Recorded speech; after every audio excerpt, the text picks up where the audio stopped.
কথাটি বলে অরণ্য চলেই গেল সেখান থেকে। তার যাওয়ার পানে তাকিয়ে আছে কৌতূহলী তিনজোড়া চোখ। শোভা আর দেরি করেনি, চলে গেছে নিজের রুমে। যাওয়ার সময় আনার সাথে তার চোখাচোখি হয়েছে, তবে কেউ কোনো কথা বলেনি। এখানে বেশিক্ষণ থাকলে সবার নানা প্রশ্নে জর্জরিত করবে শোভাকে, সেজন্য চলে গেল সে। রিফাত আর জাহিদ হোসেনের বোন দুজনেই এত সময় দাঁড়িয়ে সবটা দেখলেন। রিফাত ভালো করেই জানে শোভা কোনো দিনও বিয়ে করবে না তার সাথে, কিন্তু তার আম্মুকে কে বোঝাবে তিনি যে রেগে আছেন অরণ্যের বলা কথা শুনে। রিফাতের আম্মু ওনার ভাইয়ের কাছে গিয়ে চোখ মুখ শক্ত করে প্রশ্ন করলেন ওনাকে, ছেলেটা কি বলে গেল বুঝতে পারলেন ভাইজান? ফুপির কথা পাশ থেকে দাঁড়িয়ে থাকা কিয়ান বলে উঠেছে, ছেলেটা তো বাংলায় কথা বলেছে, বুঝতে না পারার কি আছে ফুপি? চুপ কর কিয়ান, আমি তোর বাপ চাচার সাথে কথা বলছি, তোর সাথে নয়। কিয়ান আর কথা বলেনি, চুপচাপ খাবার টেবিলে গিয়ে বসেছে সে। সুবার আম্মু আর চাচি অরণ্যের জন্য চা নাস্তা বানিয়ে নিয়ে এসেছিল, কিন্তু এসে দেখে অরণ্যকে আর পেলেন না তারা। অরণ্য চলে গেছে, তাতে কি হয়েছে? কি আনতো আছে? মায়ের হাত থেকে খাবার প্লেটটা নিয়ে ডাইনিং টেবিলে গিয়ে বসেছে সে। চলেই যেত, কিন্তু খাবারের কথা শুনবে বলে খাবার খাওয়ার ভান ধরে, কিন্তু সবার কথা শুনবে বলে খাবার খাওয়ার ভান ধরে বসে পড়লো সেখানে। কালকে যে সবাই মিলে কিরণদের বাসায় গেলেন, কি হয়েছে না হয়েছে এটাও তো জানতে হবে তাকে, তাই না? অরণ্য কি চায় আমাদের কাছ থেকে? কিসের কথা বলে গেল ছেলেটা? বোনের কথা চুপ করে রইলেন জাহিদ হোসেন, বাকিরাও চুপ করে দাঁড়িয়ে আছেন, কারোর মুখে কোনো কথা নেই। সিঁড়ি দিয়ে দোতলা থেকে নিজে নামতে নামতে আনহা বলল, অরণ্য কি এটাই বলেছে চাচ্চু? কিরণকে কিয়ানের সাথে বিয়ে দিবে যদি সুহা তার হাতে তুলে দাও? আনহার কথা শুনে সবাই তাকালো তার দিকে। বাড়ির দুই বউ একে অপরের দিকে চোখাচোখি কি যেন বললেন। কিয়ান স্তব্ধ হয়ে বসে রইল সেখানে, মনে মনে ভাবছে সে অরণ্যকে সত্যি এমন কিছু বলেছে। সুবার আম্মু এগিয়ে গেলেন আনহার কাছে, ভালো করে লক্ষ্য করলেন মেয়েটাকে, চোখ মুখ কেমন ফুলে আছে। আনহার মাথায় হাত বুলিয়ে বললেন তাকে, অরণ্য কি বলেছে আমার জানা নেই, তবে ছেলের সুখের জন্য মেয়েকে আমরা কষ্ট পেতে দিব না। আনহা হাসল তাচ্ছিলের স্বরে বলা, তোমার মেয়ে তো খুশি থাকবে বড় মা। এভাবে বলছিস যে তুই আর সুবাকে কখনো আমি আলাদা করে দেখেছি? আনহা মুচকে হাসল, কথা বললো না তেমন। কিছু দূরে চিন্তিত মুখ নিয়ে দাঁড়িয়ে থাকা তার বাবা চাচার কাছে গেল, হাসি মুখ করে বলল তাদের, আপনার বিয়েটা সুভার সাথে হবার কথা ছিল, মাঝখানে আমি ঢুকে পড়েছি। খুব অনুশোচনা হয় আজকাল। আমি ঠিক করে নিয়েছি এই বিয়েটা আমি করব না। তোমরা অরণ্যের সাথে আমার বিয়েটা ভেঙে দাও চাচ্ছু। দুই ভাই একে অপরের দিকে তাকালেন, কি যেন ভেবে দীর্ঘশ্বাস ছেড়ে বললেন জাহিদ হোসেন, এটা হয় না মামুনি। কেন হবে না চাচ্ছু? আল্লাহ হয়তো এটাই চান সুভার সাথে বিয়েটা অরণ্যরই হোক। আমি বরং ওদের শুভাকাঙ্ক্ষী হয়েই থাকবো। আনহার এমন উদারতা দেখে বড্ড খুশি হলেন জাহিদ হাসান, মাথায় হাত বুলিয়ে বললেন আনহাকে, কিয়ান তুমি ভেবে বলছো তোমা? আমি ভেবেই বলছি চাচ্ছু, অরণ্য আমাকে পছন্দ করে না। কেবল আমার পছন্দে কিছু যায় আসে না। এই বিয়েটা হলে আমাদের সুন্দর বন্ধুত্ব নষ্ট হবে। আমি নিজের ইচ্ছে বিয়েটা ভেঙে দিলাম, ওদেরকে জানিয়ে দিও। চলে যাচ্ছিল, কিন্তু আনহার বলা কথাগুলো শুনে আজকে খুব খারাপ লাগছে তার। পরক্ষণে আবার ভাবলো, 2 বছর আগে শোভা আর অরণ্যের বিয়েটা তো ভেঙেছিল। আনহাই নিজের ভুল বুঝতে পেরে শুধরে নিয়েছে এই অনেক। তবু বলা যায় না মনে মনে কি ভেবে রেখেছে। নিজের মায়ের পেটের বোন তো, সে হাড়ে হাড়ে চেনে আনহাকে। কিয়ান যাওয়ার পরেই আনহা চলে গেল সেখান থেকে। রিফাতের আম্মু তখনই বের হয়ে গিয়েছিলেন, যখন বুঝতে পেরেছিলেন ভাইয়েরা ওনার কথাকে গুরুত্ব দিচ্ছে না। তিনিও দেখে নিবেন ওনার ছেলের সাথে বিয়ে না দিয়ে অরণ্যর সাথে বিয়ে দিলে শোভা কতটা ভালো থাকবে। মাকে বুঝতে পিছু পিছু চলে গিয়েছিল রিফাত। আয়নার সামনে গিয়ে পেটের উপর থেকে শাড়িটা সরিয়েছে শোভা। লালচে জমকের দাগ স্পষ্ট, কারোর 5 আঙ্গুলের নখের আঁচড় বসে গেছে সেখানে। হাত দিয়ে ছুতে তীব্র জ্বলনি অনুভব হলো তার। চোখ মুখ কুচকে বন্ধ করে নিয়েছে, সাথে সাথে রাগে মাথায় আগুন জ্বলছে। শোভার ইচ্ছে করছে এক্ষুনি গিয়ে অরণ্যর হাতে একটা কামড় বসিয়ে দিতে। এই হাতেই তাকে আঘাত করেছে অরণ্য, শোভাও ছেড়ে দিবে না অরণ্যকে। কথাটা বলেছে কিনা মনে পড়ে গেছে গাড়িতে বলা অরণ্যর কথাটা। আবারও কপালে চিন্তার ভাঁজ পড়লো শোভার। সত্যি কি অরণ্যের সাথে কিছু হয়েছে? তার কি অঘটন ঘটিয়েছে সে? নাকি অরণ্য ইচ্ছে করেই শোভাকে ভয় দেখাতে এসব করছে? কারোর পদধ্বনি কানে আসলো শোভার। তাকালো দরজার দিকে, দেখতে পেল আনহাকে। আজকে আনহাকে অন্যদিনের মতো লাগছে। বারবার মনে হচ্ছে সেই আগের আনহাকে চোখের সামনে দেখছে শোভা। চোখে মুখে শোভার প্রতি কোনো রাগ নেই, তার মুখে সেই চিরচেনা হাসিটা আবারও ফিরে এসেছে। হঠাৎ এমন পরিবর্তনের কারণটা কি? শোভার প্রতি সব রাগ কি চলে গেছে আনহার? বেশ কিছু ভাবলো না সে, শাড়িটা ঠিক করে ভেতরে আসতে বললো আনহাকে। আনহা এসে শোভার ঠিক সামনে দাঁড়িয়েছে, মুখে হাসি টেনে শোভাকে উদ্দেশ্য করে বলছে। কেমন আছিস তুই শোভা? শোভার কেমন একটা খটকা লাগছে। আন্না তো কখনোই তার সাথে ভালো মন্দ কথা কখনোই বলেই না। আজকে নিজে থেকে কথা বলতে আসলো যে। শোভা কিছু বলতে যাবে তার আগে নিজেই বলে উঠেছে। এবার কিছুটা নিশ্চিত হলো শোভা। আনহা আবারও নিজের আগের রূপে ফিরে এসেছে দেখে মনে মনে বলছে, তুই ভালোই থাকবি শোভা। এই বাড়ি, অফিস, অরণ্য সবই তোর। তোর তো ভালো থাকারই সময়। আমি ভুল প্রশ্ন করলাম তাই না? কুত্তার লেজ এত তাড়াতাড়ি সোজা হয় না। আনহার মনে হলো শোভা বিড়বিড় করে কিছু একটা বলছে। বুঝতে না পেরে প্রশ্ন করলো তাকে, কি বললি আমাকে? শোন আপু, এই বাড়ি আর অফিস যতটা আমার, ঠিক ততটাই তোর আর ভাইয়ার। এটা নিয়েও পিঞ্চ মারছিস আমাকে। আর রইল বাকি অরণ্যের কথা। আমি একবার যাকে দূরে সরিয়ে দিয়েছি তাকে আর কাছে ঘেঁষতে দিব না। আনার হাসি পেল শোভার কথা শুনে। হাসতে হাসতে বলল, তুই কি বলতে চাচ্ছিস? তোদের মধ্যে কিছুই নেই? না নেই। তোর শাড়িটা চেঞ্জ হলো কিভাবে শোভা? কালকে যখন বেরিয়েছিলাম এটা তো ছিল না। তোকে অরণ্য নিজে এসে পৌঁছে দিল। সারা রাত একসাথে ছিলিস দুজন, তবু আমাকে বলছিস তোদের মধ্যে কিছুই নেই। আনার মুখ থেকে এই কথাটা শোনা মাত্র কয়েক পা পিছিয়ে গেল শোভা। চোখে মুখে তার চিন্তার ভিড় জমিয়েছে। এটারই তো ভয় পাচ্ছিল এতক্ষণ। এখন কিভাবে বুঝাবে আনহাকে? সে কিভাবে অরণ্যের ফ্ল্যাট পর্যন্ত গেল নিজে ও জানে না। শোভা কেমন ঘামছে, কি বলবে বুঝতে পারছে না সে। বিছানায় রাখা শোভার ফোনটাতে নোটিফিকেশন আসে, দেখেও রেখে দিয়েছে, চেক করে দেখেনি আর কি এসেছে। শোভা ফোনটা না তুলেছে আনহা। ফোনের স্ক্রিনে কি যেন দেখলো সে, হাসলো কিছুক্ষণ। শোভা বুঝতে পারছে না কিছুই। আনহা এই হাসির কারণ কি? আনহা ফোনটাকে শোভার দিকে ঘুরিয়ে বলল, এরপরও তুই বলবি তোদের মধ্যে কিচ্ছু নেই? শোভা খাপড়ালো আনহার এমন কথায়। আস্তে আস্তে চোখ তুলে তাকালো ফোনের দিকে। চোখ দুটো বড় বড় হয়ে গেছে তার। এসব কি কখন হলো? স্পষ্ট দেখা যাচ্ছে অরণ্য আর শোভা কতটা কাছাকাছি। উদম শরীরে দাঁড়িয়ে থাকা অরণ্য, শোভার পরনে তার শার্টটা। শোভা নিজে থেকে অরণ্যের গলা জড়িয়ে ধরে রেখেছে। সবকিছু দেখে নিজের প্রতি নিজের ঘৃণা হচ্ছে তার। শোভা ফোনটাকে আনহার হাত থেকে ছিনিয়ে নিয়ে বিছানায় ছুঁড়ে ফেলেছে। আনহার হাত ধরে কাঁপা কাঁপা কণ্ঠে বলছে, আপু আমার কথা শোন, এসব কিভাবে হলো আমি জানি না।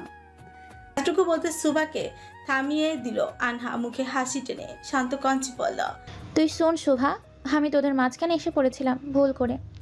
আমি আবার সরে যাচ্ছি। তোরা বিয়ে করে ভালো থাক। আমি দেওয়া করি তোদের জন্য। আমাকে এত কৈফিয়ত দিতে হবে না। তুই আমাকে ভুল ভাবছিস আপু। তুই এত ভয় পাচ্ছিস কেন? আগে তোমার ভয় পেতি না? আমাকে কত সুন্দর করে আপু বলে ডাকতি, সারাদিন আমার সাথে সাথে থাকতি। বড় হবার সাথে সাথে আপুকে ভুলে গেছিস তুই শোভা? আজকে শোভার ভালো লাগছে খুব। আনহা নিজের থেকে কথা বলতে এসেছে তার সাথে। কতদিন পর পুরনো আনহাকে দেখছে মনে হলো। ভালো লাগছে ঠিকই, তবে খারাপটাও কম লাগছে না। আনহা যে শোভা আর অরণ্যকে নিয়ে ভুল ভাবছে কি যেন ভেবে দীর্ঘশ্বাস ফেললো শোভা। বললো আনহাকে, আমি আমার পুরনো আপুকে অনেক মিস করি। আনহা কি যেন ভেবে হুট করে জড়িয়ে ধরলো শোভাকে, পিঠে হাত বুলিয়ে বলল, এখন থেকে তুই পুরনো আপুকেই দেখতে পাবি শোভা। শোভার বিশ্বাস হচ্ছে না এত কিছু। সত্যি কি আনহা চেঞ্জ হয়ে গেছে নাকি অন্য কোনো ব্যাপার আছে? মুখে শোভাকে এটা বলে এটা সেটা বললেও নিজের চোখ মুখ শক্ত করে রেখেছে আনহা। দেখে বোঝার উপায় নেই তার মনে ঠিক কি চলছে। শোভার রুমের দরজার সামনে দাঁড়িয়ে থাকা কিয়ান হাঁ করে তাকিয়ে আছে বন্ধুর দিকে। শোভা আর আনহার মধ্যে এত ভাব কবে হলো? আর কিভাবে? আনহা হুট করে বদলে যাওয়াটা খুব ভাবাচ্ছে কিয়ানকে। ঠিক কি চায় কি আনহা? কেন বা করছে এসব? শোভার সাথে কথা বলে চলে গেছে আনহা। কিয়ান তখন শোভার রুমে ঢুকেছে। সোফায় বসে বুকে হাত ভাঁজ করে বলছে, কাহিনীটা কি বলতো? কিসের কাহিনী? আনহার ব্যাপারটা আমি বুঝতে পারছি না। হঠাৎ করে এত ভালো হয়ে গেল কিভাবে? এতদিন কি ওর উপরে কেউ কালো জাদু করে রেখেছিল?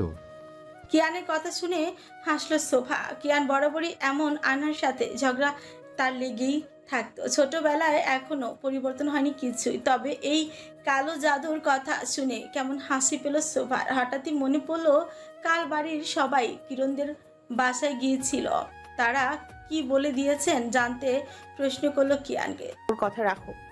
চাচু আর আব্বু কি বলেছেন? কোন বিষয়ে? কিরণ আর তোমার বিয়ের। তুই চাইলেই হবে? শোভা বুঝলো না কিয়ানের কথা, ভ্রুজোড়া কুচকে কিয়ানের পানে তাকে প্রশ্ন করলো তাকে। কিয়ান আমি চাইলেই হবে মানে? তুই অরণ্যের সাথে বিয়েতে রাজি না হলে কিরণকেও আমি এ জীবনে পাবো না, আর কিরণ অন্য কারো হলে আমি ছাদ থেকে পড়ে সুইসাইড করব। কথা তেমন পাত্তা দিল না শোভা। কি হয়েছে সবটা সে নিজেই জেনে নিবে বলে ঠিক করলো। কিয়ান শোভাকে কিছু বলতে এসেছিল, তখনই ফোন কল এসেছে। তার ফোনটা তুলে কানে নিয়েছে, সেখানেই বসে নাম্বারটা কেমন অচেনা লাগছে নিজের কাছে। কিছু না ভেবে রিসিভ করেছে কলটা। কে বলছেন? আমি। কণ্ঠস্বরটা খুব চেনা লাগলো কিয়ানের। নিশ্চিত হতে প্রশ্ন করলো ফোনের অপর প্রান্তে থাকা মানুষটিকে। রাগিনী ম্যাডাম? হুম। কিয়ান এবার নিশ্চিত হলো এটা কিরণ। কিরণের কণ্ঠস্বর শোনা মাত্র মনটা ভালো হয়ে গিয়েছে কিয়ানের। দ্রুত উঠে বেরিয়ে গেছে শোভা রুম থেকে। কিয়ানের যাওয়ার দিকে তাকে মুচকে হাসলো শোভা। ভাই তার পুরোপুরি পাগল হয়ে গেছে কিরণের জন্য। ভাবা যায় এই দুইজনই আগে দেখা হলে ঝগড়া লাগিয়ে দিত। ক্যাবিনেট থেকে একটা টি শার্ট আর প্লাজো বের করে ওয়াশরুমের দিকে যাচ্ছিল শোভা। হুট করে মনে পড়লো তখন তার ফোনে আসা ভিডিওটার কথা। কে পাঠিয়েছে ওই ভিডিওটা দেখবে বলে ফোনটা হাতে নিল শোভা। সহসাই কুচকালো ফ্রিজরা। ভিডিওটা পাঠিয়েছে অরণ্য নিজে। রাগ হলো, তার ফোনটা ছুঁড়ে ফেলতে চাইলো, পরক্ষণে আবার নিজেকে সংযত করে নিল। কল দিল অরণ্যের নম্বরে। প্রথম রিংটোন বাজতে অরণ্য ফোনটা ধরে নিয়েছে। রেগে প্রশ্ন করলো শোভা। সবের মানে কি? কোন সবের? নাটক করছেন? এসব সস্তা কাজ অরণ্য করে না। ভিডিওটা কেন পাঠিয়েছেন আপনি? আর এসবের মানে কি? আমি ভালো করেই জানি এটা ফেক। লাভবার, তুমি নিজেও জানো এটা সত্যি। নিজেকে চালাক প্রমাণ করতে এমন বোকা বোকা কথা বলা তোমাকে মানায় না। ভিডিওটা দিয়ে আমাদের স্পেশাল মোমেন্টের কথা আরও একবার মনে করিয়ে দিলাম তোমাকে। আমি এগুলো বিশ্বাস করি না। আপনি আমাকে মিথ্যে মিথ্যে ভয় দেখাচ্ছেন, আমি বুঝতে পারছি ভালো করেই। তোমাকে আমি ভয় দেখাতে পারি? এখন বিশ্বাস করছো না, তবে কিছুদিন গেলে এমনিতেই বিশ্বাস করবে। রাখলাম, পেশেন্ট দেখছি। অরণ্য কল কাটার আগে শোভা নিজে কেটে দিয়েছে।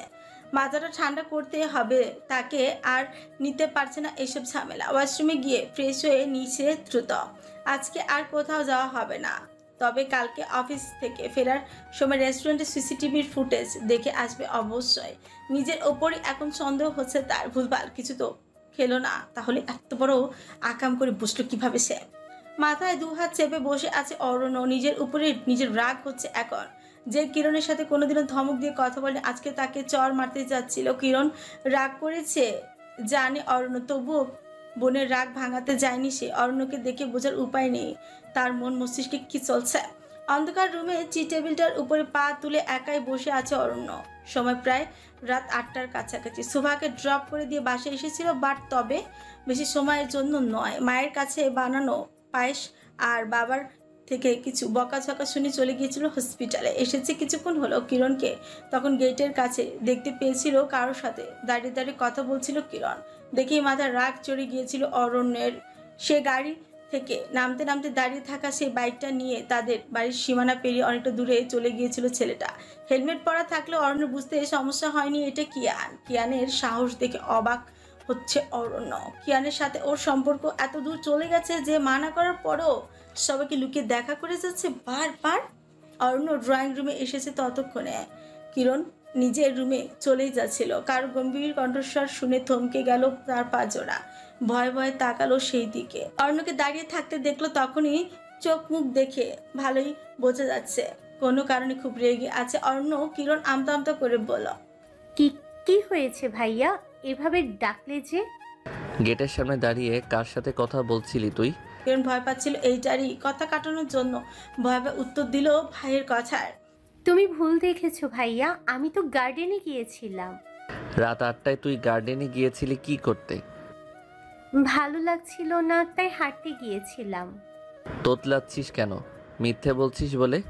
মিথ্যা বলিনি তো। মুখে মুখে তর্ক করা তার উপর এতগুলো মিথ্যে কথা শুনে রেগে গেছে অরণ্য।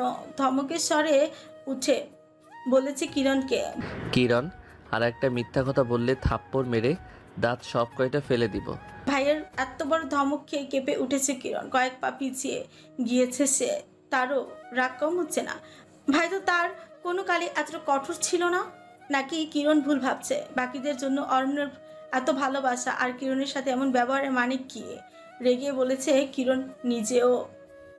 তুমি আজকাল আমার সাথে এরকম ব্যবহার কেন করছো ভাইয়া? আমি কি তোমার সৎ বোন হই? মুখে মুখে তর্ক আমার একদম পছন্দ না। আমাকে না রাগিয়ে চুপচাপ এখান থেকে যা। যাব না, কি করবে? এটা আমারও বাড়ি, আমার যেখানে ইচ্ছে সেখানে যাব। সব সময় সবকিছু তোমাকে বলতে হবে কেন?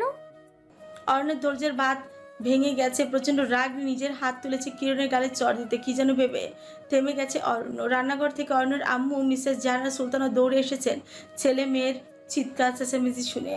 কিরণকে এসে নিজের কাছে টেনে নিয়ে গেছেন তিনি। বুঝতে সমস্যা হয়নি কিরণ আবারও কোনো ভুল করেছে। ছলছল চোখে কিরণ তাকিয়ে আছে ভাইয়ের দিকে। অরণ্য নিজের হাত দুটো মুষ্টিবদ্ধ করে মেঝের দিকে তাকিয়ে আছে। নিজের রাগ নিবারণের ব্যর্থ প্রচেষ্টা চালাচ্ছে সে। অর্ণের মনে হলো কেউ লুকিয়ে লুকিয়ে দেখছে তাকে। দরজার সামনে কারোর ছায়া দেখতে পাচ্ছে সে। কে আছে বোঝার জন্য প্রশ্ন করলো অর্ণ। কে ওখানে? দ্রুত সরে গেল। অর্ণর মনে সন্দেহ জাগলো। উঠে গিয়ে হাত খোলা দরজাটা ধাক্কা দিয়ে পুরোটা খুলে দিল। আশেপাশে তাকালো ঠিকই, তবে কাউকে তেমন চোখে পড়লো না তার। চলে আসছিল তখনই চোখ গেল নিচের দিকে। অর্ণের রুমে লাইট অফ থাকলেও বারান্দার লাইট জ্বালানো ছিল, তাই কি আছে দেখতে সমস্যা হয়নি তার। ছোট্ট একটা হাতে বানানো চকলেট কেক আর একটা ফুলের বুকেট রাখা। ফুলগুলো আবার কিরণের পছন্দের রজনীগন্ধা ফুল। অজান্তে অর্ণের ঠোঁটের কোণে হাসি ফুটে উঠল। কেক আর ফুলের বুকেটটা হাতে নিল সে। অর্ণ কেকটা নিয়ে রুমের দিকে যাচ্ছিল। কানে আসে তখন কারোর কথা। পেছনে তাকিয়ে দেখতে পেল কিরণকে। বাচ্চাদের মতন মুখ করে কান ধরে দাঁড়িয়ে আছে কিরণ। আমার ভুল হয়ে গেছে ভাইয়া, তখন ওভাবে কথা বলা ঠিক হয়নি আমার। ক্ষমা করবে না আমাকে? কিরণের কথা শুনে অরণ্য নিজেরও এবার খুব খারাপ লাগলো। ভুল তো সেও কম করেনি। নিজের ভালোবাসাকে পেতে গিয়ে বোনকে কষ্ট দিয়ে ফেলছে না তো বারবার। কিন্তু কি করবো অরণ্য মনে মনে জানে সে ভুল করছে, তবুও তার ভালোবাসাকে চায়। কিরণকে ধমকাধমকি করলেও সে বুঝতে পারে কিরণ কিয়ানকে পছন্দ করে। কোনোভাবেই তার ইচ্ছার বিরুদ্ধে গিয়ে অন্য কারোর সঙ্গে বিয়ে দেবে না বোনকে। কিন্তু বাইরে থেকে যে নিজেকে কঠোর দেখাতে হবে তাকে, ভাইয়ের উত্তর না পেয়ে কিরণ বুঝলো অরণ্য এখনো রেগে আছে তার উপর। কথা না বলেই চলে যেতেই নিচ্ছিল, তখনই গম্ভীর কণ্ঠে বলে উঠল অরণ্য, যেতে বলেছি আমি তোকে। আজকাল আমার কথার খুব অবাধ্য হচ্ছিস তুই। কিরণ তাকালো ভাইয়ের দিকে। চোখ দুটো ছলছল করছে মেয়েটার। এই বুঝি কেঁদে দিবে এক্ষুনি এমন অবস্থা। নিজেকে সামলে উত্তর দিল অরণ্যর কথার। তুমি যে আমার সাথে কথা বলছো না, থেকে কি করবে এখানে? এদিকে আয়। কিরণ হেঁটে গেল অরণ্যের কাছে। সে কিছু বলতে যাবে তার আগে অরণ্য বলে উঠল, রাগ করেছিস? কিরণ মাথা এদিক সেদিক নাড়িয়ে বুঝালো সে রাগ করেনি।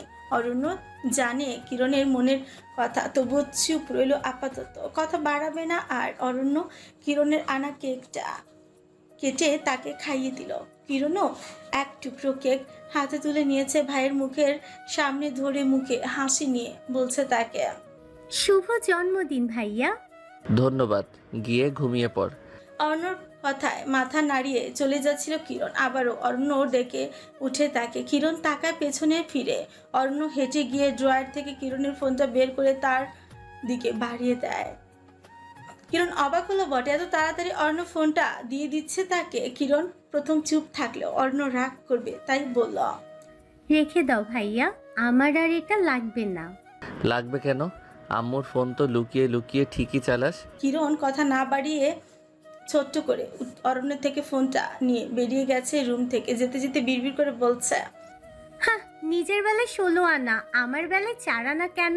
নিজে ঠিকই ভালোবেসে বিয়ে করবে, আর আমাকে দেখো কেমন বন্ধি পাখির মতো রাখছে সব সময়।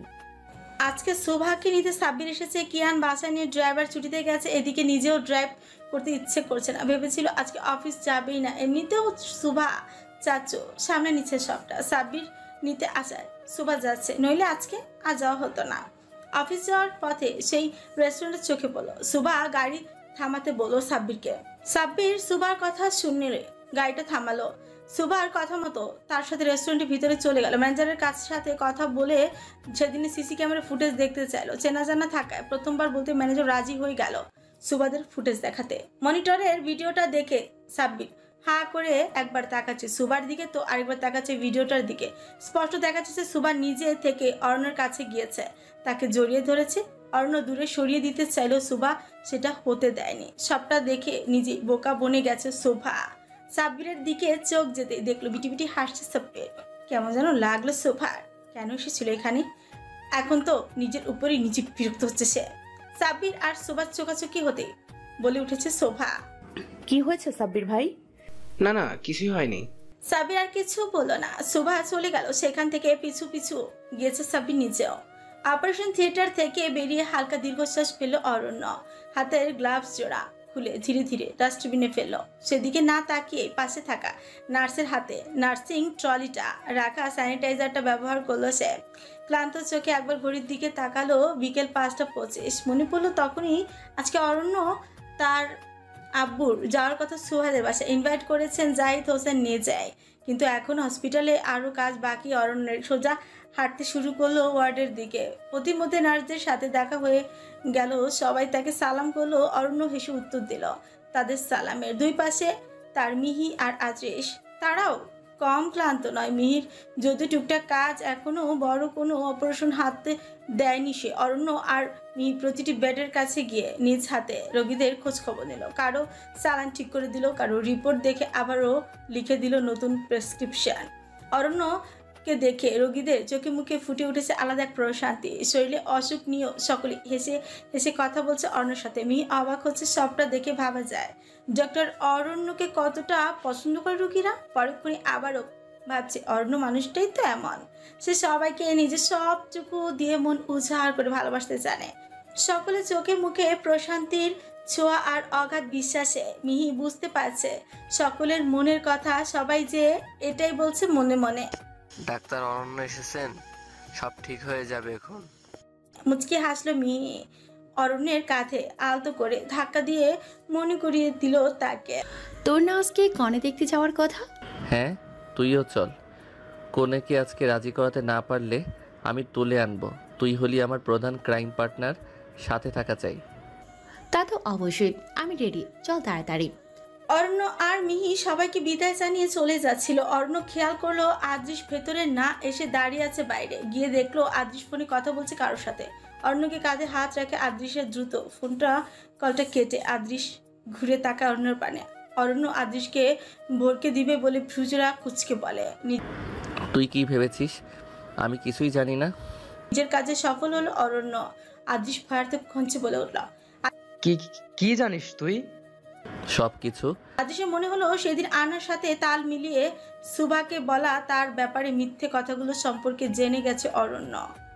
এতদিন বলেনি তাদের বন্ধুত্ব নষ্ট হবে বলে, কিন্তু এখন যে আদৃশকে বুঝিয়ে বলতে হবে সবটা অরণ্যকে। আদৃশ নিজেকে স্বাভাবিক করে বলে অরণ্যকে, দেখ অরণ্য ভাই, তুই আমার সব কথা শুন আগে। আমি এতটুকু বলতেই শব্দ করে হেসে উঠেছে অরণ্য, সাথে মিহিও।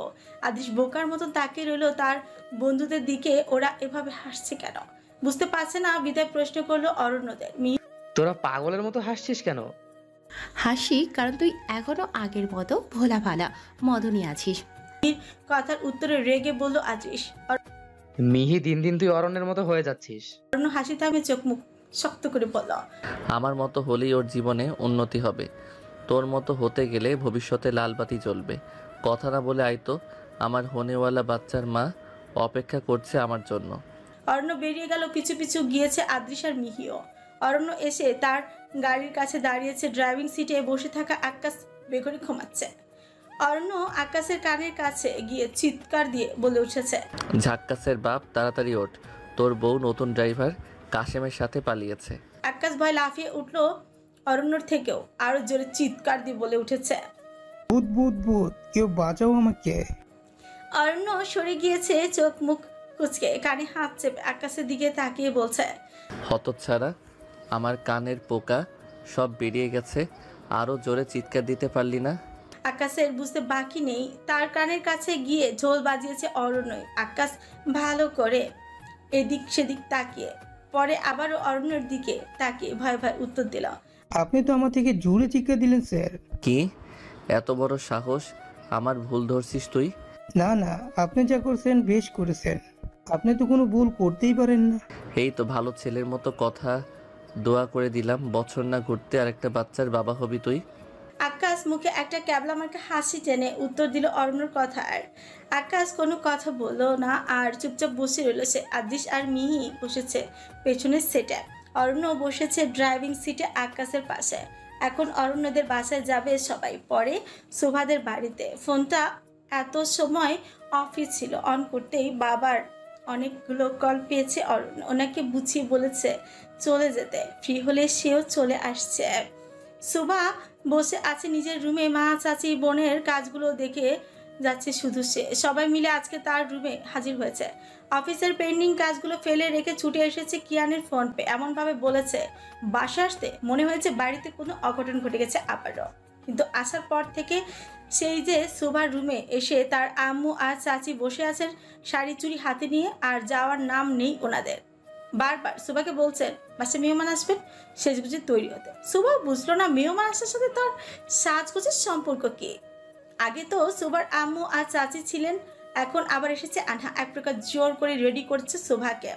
শোভার আম্মু আর চাচি দুজনেই মুখে চিন্তার চাপ। বারবার মনে হচ্ছে এক মেয়ের ভালো করতে গিয়ে অন্য মেয়ের ক্ষতি করছেন তারা। পরক্ষণে আবার ভাবছেন আন্না তো স্বেচ্ছায় তার সাথে অন্যের বিয়েটা ভেঙে দিয়েছে। নীল রঙের একটা সুন্দর জামদানি শাড়ি পরেছে শোভা। নীল শাড়িটার উপরে চকচকে সোনালি সুতোর কাজ। শোভার ফসফস শরীরে নীল শাড়িটা মানিয়েছে বেশ ভালো। মুখে হালকা প্রসাধনী ছোঁয়া আর ছোটে গোলাপি লিপস্টিক, এইটুকুতে অপূর্ব লাগছে শোভাকে। আন্না এইমাত্র বেরিয়ে গেল তাকে রেডি করে। শোভা তাকিয়ে আছে বোনের যাওয়ার পানে। আনহার এমন পরিবর্তনের কারণ অজানা তার কাছে। খুশি হয়েছে, সাথে অবাক হচ্ছে খুব। একদিনেই এত পরিবর্তন সম্ভব কি? শোভা কি বেশি ভাবছে? হয়তো আনহাই সত্যি আগের মতো হয়ে গিয়েছে। কিয়ান আজকে খুব খুশি। বাবা চাচা যে তার বিয়ে ঠিক করবেন বলে অরণ্যদের আসতে বলেছে, এটা জানে ভালো করে। কিরণের সাথে সকাল থেকে বেশ কয়েকবার কথা হয়েছে। কোনো একটা কারণে অরণ্যকে গালমন্দ করেছে অনেক। এর জন্য আবার কিরণ ব্লক করে রেখেছিল তার নাম্বার। কিয়ান অন্য নাম্বার থেকে ট্রাই করে সুঝিয়ে ব্লক খুলিয়েছে আবারও। সকাল থেকে কিয়ানের একটাই কাজ ছিল, রাগিনীর রাগ ভাঙানো। সেই কাজে কিয়ান সফল হয়েছে বটে। কিয়ান ঘর থেকে বেরিয়ে এসেছে, হেঁটে যাচ্ছিল গেটের দিকে। পাঠিয়েছেন তার আব্বু আর চাচু। অরণ্য নাকি এসেছে, জামাই আদর করে তাকে বাড়ি পর্যন্ত নিয়ে আসতে হবে। কিয়ান হাঁটছে আর ফোনের স্ক্রিনের দিকে তাকিয়ে কিরণের ছবি দেখছে। ঠিক তখনই একটা কালো রঙের কার গেট পেরিয়ে তাদের বাড়িতে ঢুকেছে। কিয়ান ফিকুচকে তাকিয়ে আছে গাড়িটার দিকে। অরণ্য একইভাবে তাকিয়ে দেখছিল কিয়ানকে। গাড়িটা থামতে অরণ্য, মিহি আর আদৃশ বেরিয়েছে গাড়ি থেকে। মিহি কিয়ানকে দেখে বলছিল এটা শোভার ভাই। আনহার থেকেও শুনেছিল ওর কথা, তাই সমস্যা হয়নি বসতে। কিন্তু কিয়ান আর অরণ্য দুজনের দিকে এভাবে রেগে মেগে তাকিয়ে আছে কেন? মিহি একবার তাকাচ্ছে কিয়ানের দিকে, তো আরেকবার তাকাচ্ছে অরণ্যর দিকে। দুজনের এমন রাগে ভরা চাউনির দিকে মনে হচ্ছে একে অপরের শত্রু তারা। এক্ষণেই একজন অন্যজনকে অযোগ্য সাপের মতো ধরে আজ তো গিলে খাবে। কৌতূহলী হয়ে মিহি প্রশ্ন করতেই যাচ্ছিল অরণ্যকে, কিন্তু সুযোগ পায়নি সে। কিয়ান এসে আদৃশ আর মিহিকে উদ্দেশ্য করে বলছে তার সাথে ভেতরে আসতে। তারাও হেসে উত্তর দিয়েছে আসছি। রুম ভর্তি মানুষের সামনে মাথায় ঘোমটা টেনে বাধ্য মেয়ের মতন এতক্ষণ বসেছিল শোভা। কিন্তু অরণ্যকে দেখে আর সবার কথা শুনে ধৈর্যের বাঁধ ভাঙছে তার। অরণ্যর আব্বু আর ভাই বোনের সবাই মিলে এসেছেন। অরণ্যর তখন থেকে কি যেন ভেবে চলেছে, সামনে বসে থাকা শোভার থেকে নিজের দৃষ্টি সরায়নি একবারের জন্য।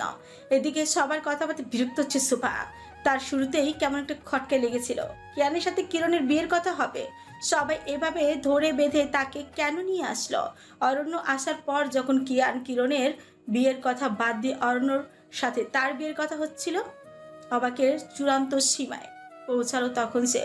শোভার ধারণা তো ছিল না আনহা বিয়েটা ভেঙে দিয়েছে বলে তারা অরণ্যের ঘাড়ে তাকে গছাতে চাইবেন, যে বিয়ে কিনা শোভা নিজেই একদিন ভেঙে দিয়েছিল। তার বোনের জন্য এই বিয়ে শোভা করবে না, কোনোভাবেই না। সবার কথা বলার মাঝখানে উঠে দাঁড়িয়েছে সুভা। মাথার কাপড়টা ফেলে গটগট করে হেঁটে চলে গেছে নিজের রুমে। জাহিদ হোসেন রেগে তাকিয়েছেন মেয়ের যাওয়ার দিকে। ওনার হাত দুটো মুষ্টিবদ্ধ হয়ে এসেছে আপনি আপনি। প্রতিবার এমন অন্যায় তিনি বরদাস্ত করবেন। হুঙ্কার ছেড়ে সুভার আম্মুকে ডেকে বলছেন জাহিদ হোসেন, আদরে আদরে এই মেয়েকে বাদর বানিয়েছ তুমি, কে জিজ্ঞেস করো? অসভ্যতম করে চলে গেল কেন এখান থেকে?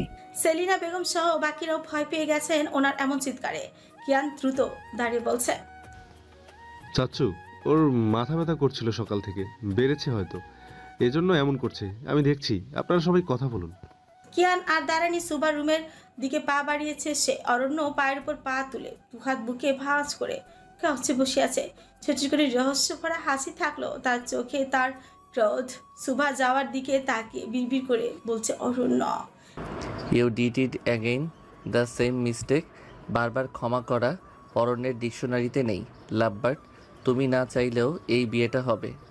মিহি আর আদৃশের অরণ্যর দিকে তাকিয়ে একসাথে প্রশ্ন করে উঠেছে, কি বলছিস বিড়বিড় করে?